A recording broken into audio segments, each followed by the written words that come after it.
This video sponsored by SBO Digital Marketing. Join SBO Digital Marketing. Work from home opportunity. Mobile based part time job.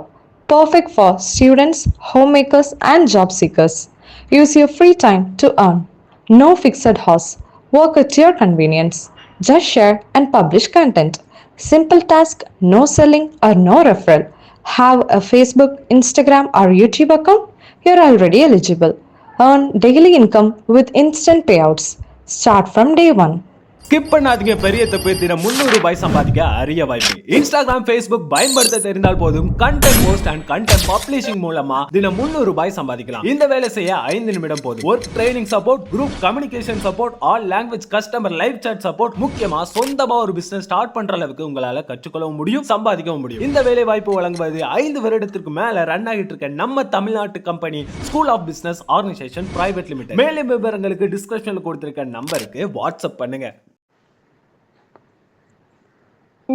Muthukumar அவர்களின் தூர். வேப்பம்பூ மிதக்கும் எங்கள் வீட்டு கிணற்றில் தூர்வாரும் உற்சவம் வருடத்திற்கு ஒரு முறை விசேஷமாய் நடக்கும். ஆழ் நீருக்குள் அப்பா முங்க முங்க அதிசயங்கள் மேலே வரும். கொட்டாங்குச்சி, கோழி, கரண்டி, கட்டையோடு உள்விழுந்த துருப்பிடித்த ராட்டினம், வேலைக்காரி திருடியதாய் சந்தேகப்பட்ட வெள்ளி டம்ளர், சேற்றிற்குள் கிளறி எடுப்போம் நிறையவே. சேருடா சேருடாவென அம்மா அதட்டுவாள். என்றாலும் சந்தோஷம் கலைக்க யாருக்கு மனம் வரும்? பகை வென்ற வீரனாய் தலைநீர் சொட்ட சொட்ட அப்பா மேலே வருவார். இன்று வரை அம்மா கதவுகளின் பின்னிருந்துதான் அப்பாவோடு பேசுகிறாள். கடைசி வரை அப்பாவும் மறந்தே போனார் மனசுக்குள் தூரெடுக்க. மழை பெய்யா நாட்களிலும் மஞ்சள் கொடையோடு வரும் திலகவதி டீச்சர்.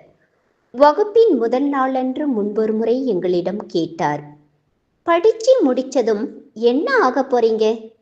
முதல் பெஞ்சை யாருக்கும் விட்டு தராத கவிதாவும் வனிதாவும் டாக்டர் என்றார்கள் சத்தமாக. இன்று கல்யாணம் முடிந்து குழந்தைகள் பெற்று ரேஷன் கடை வரிசையில் கவிதாவையும், கூந்தலில் செருகிய சீப்புடன் குழந்தைகளை பள்ளிக்கு வழி அனுப்பும் வனிதாவையும் எப்போதாவது பார்க்க நேர்கிறது. இன்ஜினியர் ஆக போறேன் என்ற எல். சுரேஷ்குமார் பாதியில் கோட்டடித்து பட்டுத்தறி நெய்ய போய்விட்டான். எங்க அப்பாவுடைய இரும்பு கடையை பார்த்துப்பேன் கடைசி பெஞ்ச் சி. என். ராஜேஷ் சொன்னபோது எல்லோரும் சிரித்தார்கள். இன்றவன் நியூ ஜெர்சியில் மருத்துவராக பணியாற்றி கொண்டே நுண்ணுயிரியலை ஆராய்கிறான்.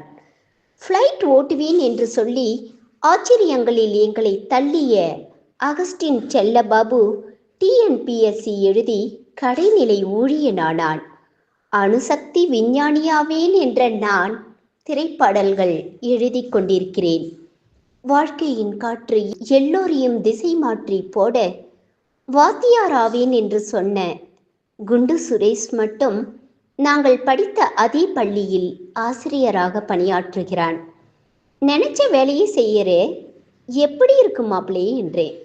சாக்பீஸ் துகள் படிந்த விரல்களால் என் கையை பிடித்து, படிச்சு முடிச்சதும் என்ன ஆக போறீங்க என்று மட்டும் என் மாணவர்களிடம் நான் கேட்பதே இல்லை என்றான்.